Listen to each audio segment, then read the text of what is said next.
that's not an unreasonable conclusion. Hindi ba? Pero hindi lang haka-haka ang meron kami. Meron kaming pruweba. Meron siyang text message kay Lieutenant Colonel Nolasco na DepEd Security Officer dati ni VP Sara na ang sinasabi sa text message is, Lieutenant Colonel Nolasco, bumaliktad ka na, sabihin mo na lang na sa akin mo binigay yung confidential funds at ako na lang magpapaliwanag kung saan ko binigay. Huwag kang mag-alala sa akin, makakalaya ako kasi magiging state witness ako. So yun po ang nagkukumpirma na kung ano ang motibo nito. At mind you sir, again, just to reiterate, nasa perjury complaint po yan. Meron pong record ang House Justice Committee niyan. So nakita nyo na po kung gaano ka moro-moro yung ginagawa nila dyan.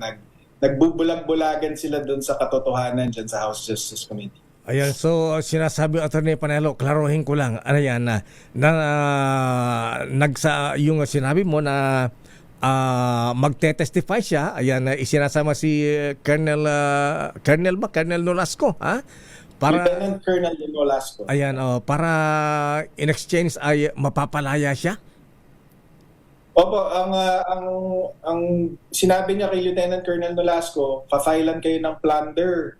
Yung mga special disbursement officer nyo, bumaliktad na, ituturo kayo. Kaya para hindi ka makulong, sabihin mo na lang na sa akin mo binigay yung confidential funds. Huwag kang mag-alala sa akin kasi makakalabas ako ng kulungan, magiging state witness ako. Yun po ang sinabi niya sa text message. Wow. So, yung mga nagpapanggap dyan sa Kongreso na walang motibo itong si Ramil Madriaga para gumawa ng kwento laban kay VP Sara ay nagbubulag-bulagan po yung mga